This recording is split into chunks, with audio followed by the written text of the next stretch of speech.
Part 1.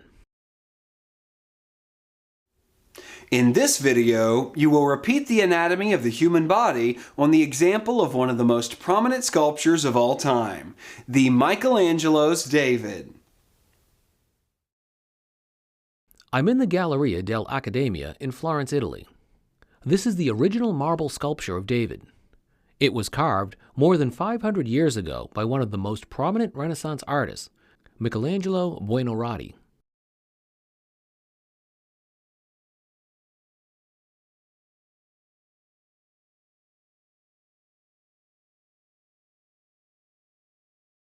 To begin, I will make several quick sketches of the David figure right here in the museum.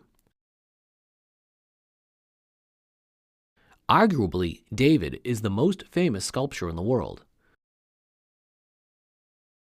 Michelangelo wasn't the first sculptor who was commissioned to create it.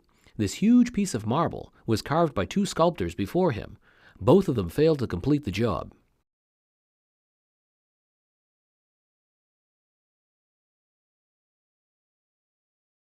The marble piece had a very difficult shape. It was thick in some places and very thin in others, so sculptors were very confused and unable to make good use of it. In fact, this finest quality piece of marble was neglected for 25 years before Michelangelo took the commission to reveal the David statue from this piece of marble. On August 16, 1501, Michelangelo was given the contract to undertake this challenging task. It took him several years before he finally completed the job in 1504. It was, indeed, a very difficult task. The statue is 17 feet high and only 2 feet deep in the middle. The statue portrays the biblical hero David, which was a favorite subject of art in the Florentine Republic. The statue was originally intended to stand on the rooftop of the Florence Cathedral. However, on January 25, 1504, when Michelangelo was about to complete the statue, Florentine authorities acknowledged that it would be very difficult to raise the 6-ton statue onto the roof of the cathedral. This is why they brought together a committee of 30 Florentine citizens, including Leonardo da Vinci and Sandro Botticelli, to decide where to place David.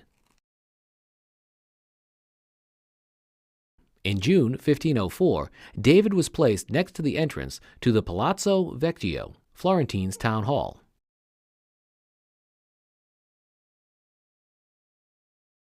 Today, on that very spot, there is a full-size replica, which I am making the watercolor of.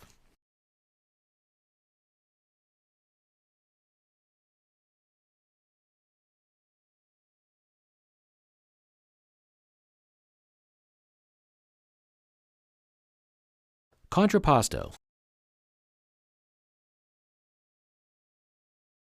With preliminary sketches complete, it is time to explain the male body proportions and anatomy of this example of the David sculpture. I marked the top and bottom edges of the figure and divided this distance in half. The geometrical center coincides with the pubic bone of the pelvis.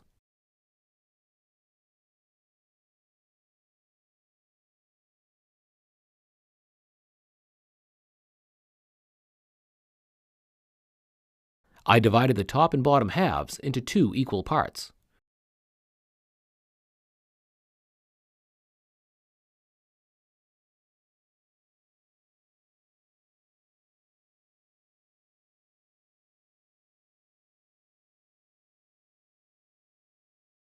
The top part is also divided in half. This is 1/8 of the body height. It marks the height of the head. In the contrapposto position, the spine is not straight, but curved. This is because the pelvis is tilted, being supported by just one leg, while another leg helps to keep balance.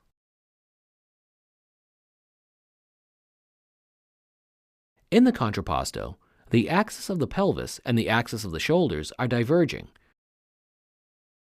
which means they are tilted in opposite directions.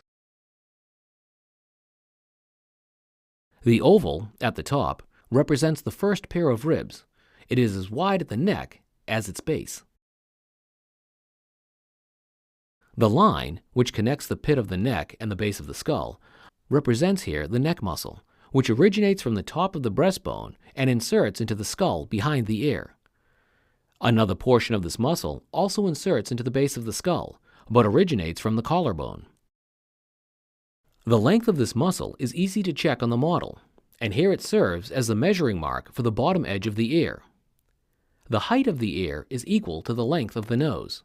So, these two horizontal lines will help us position the base of the nose and the eyebrow line correctly. The eye line divides the height of the head into two equal halves. Now, I can outline the oval of the face.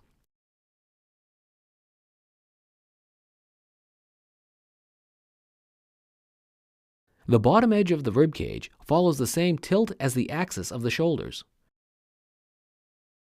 Going downward, the ribcage becomes wider and reaches its widest point at the 8th rib pier. I will schematically mark the ribcage as the semi-oval shape.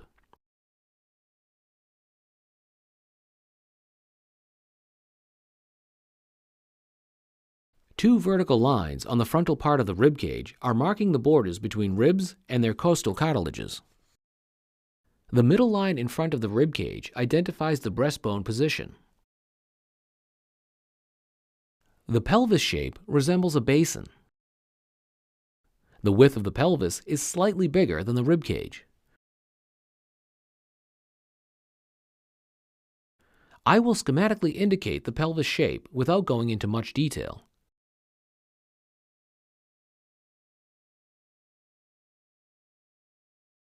The hip joints, indicated here by small circles, are located on the same level as the pubic bone. The engaged leg axis tilted diagonally and spans as the straight line from the hip joint to the footprint. Here is the important proportion for a standing figure.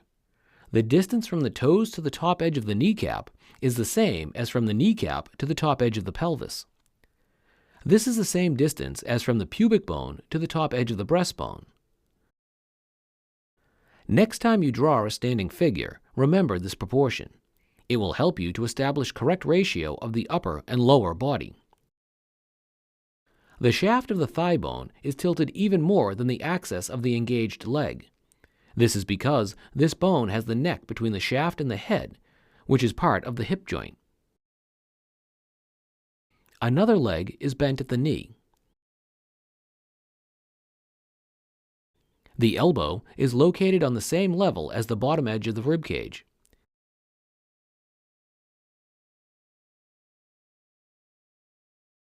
I will use the red pencil to outline the figure's contours so this contrapposto sketch looks more realistic.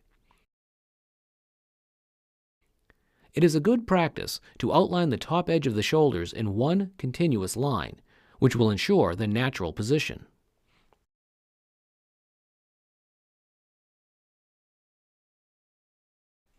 The bottom edge of the chest muscle coincides with the 6th and 7th ribs, which are on the same level as the lower edge of the breastbone.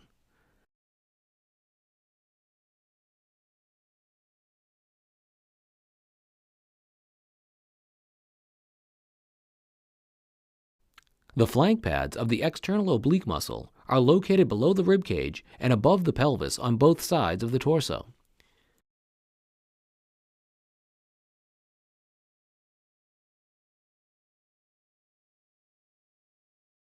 Here is another proportion to check. The distance from the pubic bone to the line of breast nipples is the same as from this line to the top of the head.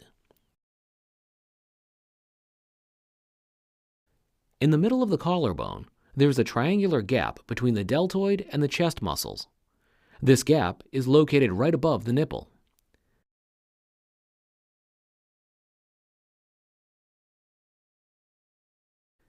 The isosceles triangle can be drawn with the base between nipples and the top corner at the pit of the neck.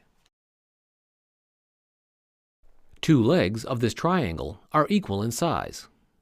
From the nipple and from the point on the collarbone above the nipple, we can draw two more lines. These lines are parallel to the triangle's sides. These lines cross at the armpit. The top line defines the frontal edge of the deltoid muscle.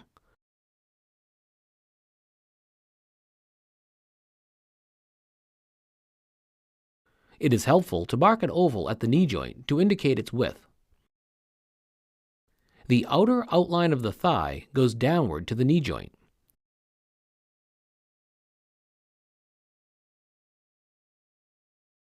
The inner outline of the thigh is defined by the Taylor's muscle as well as by the adductor group of muscles, which are located in the inner upper half of the thigh.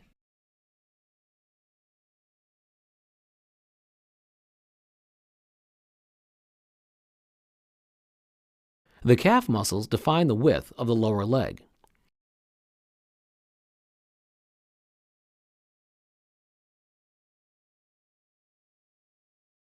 The biceps brachii muscles occupies the front portion of the upper arm.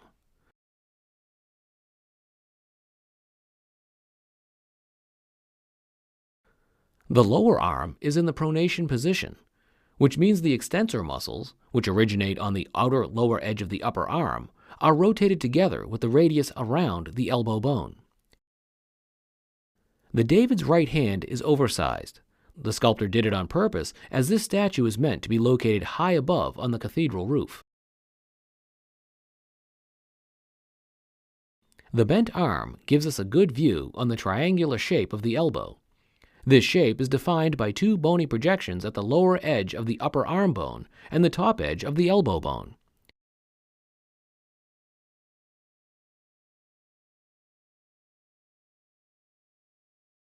We have almost completed this contrapposto sketch. In the next video, we will examine the David's anatomy further.